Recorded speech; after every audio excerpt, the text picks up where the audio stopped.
Hello guys, നമ്മുടെ ഇന്നത്തെ പരിപാടി വെണ്ണിക്കുളത്ത് വർഷങ്ങളായിട്ട് നിന്നിരുന്ന ഫോറസ്റ്റ് അക്കാഡമിയുടെ ടൂർണമെന്റ് വീണ്ടും തുടങ്ങിയിട്ടുണ്ട്.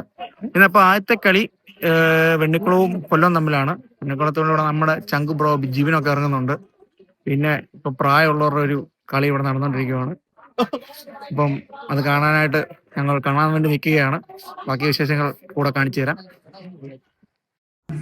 ഇതാണ് ഗൈസ് നമ്മുടെ കളി നടക്കാൻ പോകുന്ന ഗ്രൗണ്ട്. ഈ ഗ്രൗണ്ട് വെണ്ണിക്കുളത്തുള്ള എല്ലാവർക്കും അറിയാം. ഇതാണ് നമ്മുടെ സ്വന്തം തിയേറ്റർ ഗ്രൗണ്ട്. നമ്മുടെ വെണ്ണിക്കുളത്തിൻ്റെ സീനിയർ ടീം കളിക്കളത്തിലേക്ക് ഇറങ്ങാനായിട്ടുള്ള തന്ത്രങ്ങളൊക്കെ മെനയുകയാണ്.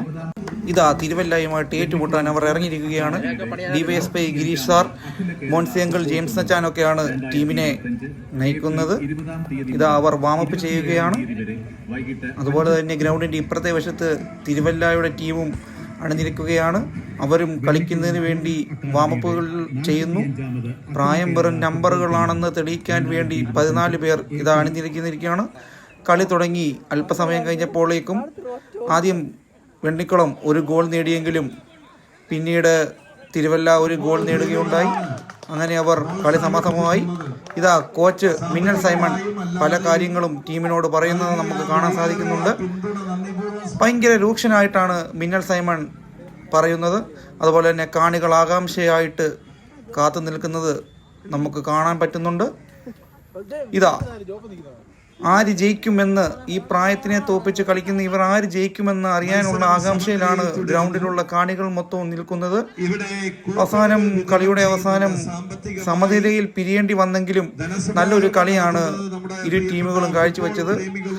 50-55 വയസ്സുകളൊക്കെ വെറും അക്കങ്ങളാണെന്ന് തെളിയിച്ചുകൊണ്ടുള്ള കളിയാണ് ഇവിടെ നടന്നത്. ഇരു ടീമുകളും ഇഞ്ചോടിഞ്ച് പോരാടിയെങ്കിലും അവസാനം സമനിലയിൽ കലാശിച്ചു. ഇത് ആ മത്സരം കഴിഞ്ഞുടനെ വെണ്ണിക്കുളം ഫോറസ്റ്റ് അക്കാഡമിയുടെ ചുണക്കുട്ടികൾ കളത്തിലേക്ക് ഇറങ്ങുകയാണ്. ജിബിൻ, റോബിൻ, നന്ദു അതുപോലുള്ള കൊച്ചുകുട്ടികൾ വെണ്ണിക്കുളം ഗ്രൗണ്ടിൽ കളിച്ച് വളർന്ന കുട്ടികളാണ് മൊത്തം കളിക്കുന്നത്. അതുപോലെ തന്നെ കൊല്ലത്തിൻ്റെ കൂടെ 2 നൈജീരിയൻ താരങ്ങളും അതുപോലെ കൊല്ലത്തിൻ്റെ പടക്കൻ ഡിഫൻഡർമാരുമായ കളിക്കാരുമെല്ലാം അപ്പുറത്തെ സൈഡിൽ അണിനിരന്നിട്ടുണ്ട്. കളി കാണാൻ വന്നവർ പ്രത്യേകം സജ്ജീകരിച്ച VIP സീറ്റുകളിലിരുന്ന് കളി കാണുവാൻ തുടങ്ങി. ഇതാ മത്സരം ആരംഭിച്ചിരുന്നു. നല്ലൊരു കളി തുടക്കം മുതലേ നമുക്ക് കാണാൻ സാധിച്ചു. ഇരു ടീമുകളും നല്ല രീതിയിൽ പോരാടി. നല്ല രീതിയിലുള്ള കളിയാണ് നടന്നത്. നല്ല സേവുകളും നല്ല ഷോട്ടുകളും ഇരു ടീമുകളുടെ കാലിൽ നിന്നും ഉണ്ടായി.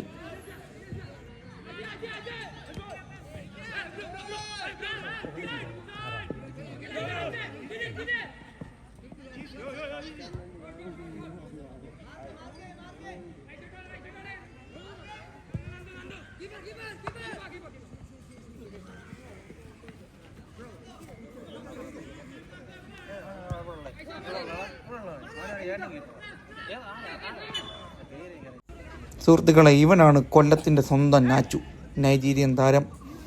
അവൻ എന്തൊക്കെയോ ആരോടൊക്കെയോ പറയുന്നുണ്ട്. എന്താണെന്ന് നമുക്ക് മനസ്സിലാകത്തില്ല. അവൻ്റെ ഭാഷയിലാണ് അവൻ പറയുന്നത് കേട്ടോ. അവരുടെ കൂടെ തന്നെ വേറെ കിടക്കാം. പിന്നെ ബെല്ലാക്കും കൂടെയുണ്ട്. ബെല്ലാക്ക്, ഇതാണ് സ്വന്തം അവരുടെ ബെല്ലാക്കും ഒക്കെ വന്നിട്ട് പോലും കളി അവർക്ക് മുന്നോട്ട് കൊണ്ടുപോകാൻ പറ്റിയില്ല. വെണ്ണിക്കുളത്തിലെ ചുണക്കുട്ടികൾ അമ്മാതിരി കളിയാണ് കാഴ്ചവെച്ചത്.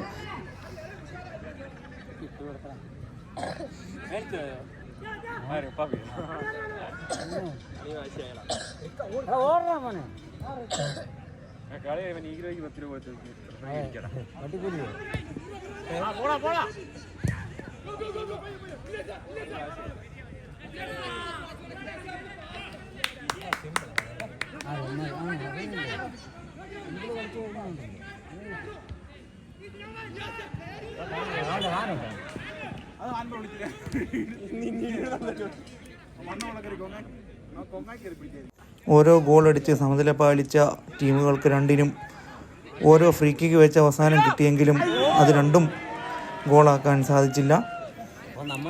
ഇതാ വെണ്ണിക്കുളത്തിൻ്റെ ഫ്രീ കിക്ക് എടുക്കാനായിട്ട് ടിജി അവിടെ ചെന്നിരുന്നു.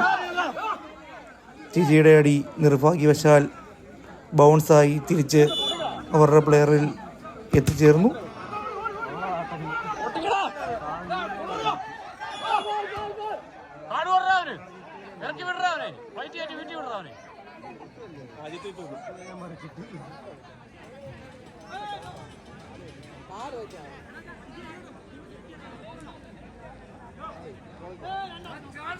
ഫോറസ്റ്റ് അക്കാദമി സംഘടിപ്പിച്ചിരിക്കുന്ന 45ാമത് അഖില കേരള ഫുട്ബോൾ ടൂർണമെന്റിന്റെ ഉദ്ഘാടന രണ്ടാം ദിവസമായ നാളെ തമിഴ്നാട് സ്റ്റേറ്റ് താരങ്ങൾ ഉൾപ്പെടെ അണിനിരക്കുന്ന തിരുവല്ല ഫോർച്യൂണയും പത്തനംതിട്ടയും തമ്മിൽ ഏറ്റുമുട്ടും.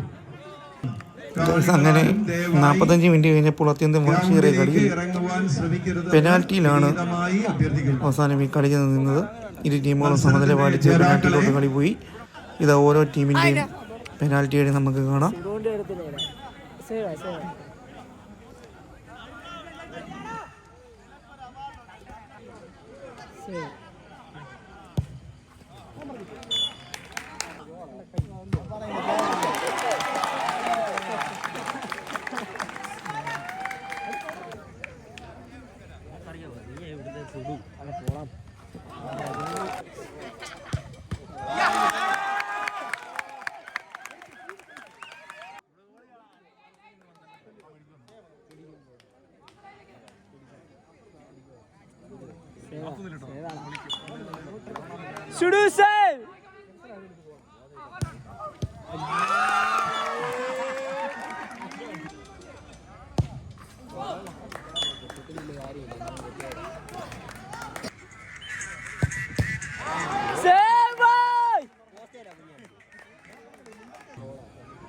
ഗൈസ്, സുഡുവിൻ്റെ റോക്കറ്റ് വിടൽ കഴിഞ്ഞപ്പോഴത്തേക്കും വെണ്ണിക്കുളം വിജയം കൈവരിച്ചു സെമി ഫൈനലിലേക്ക് കടന്നിരിക്കുന്നു.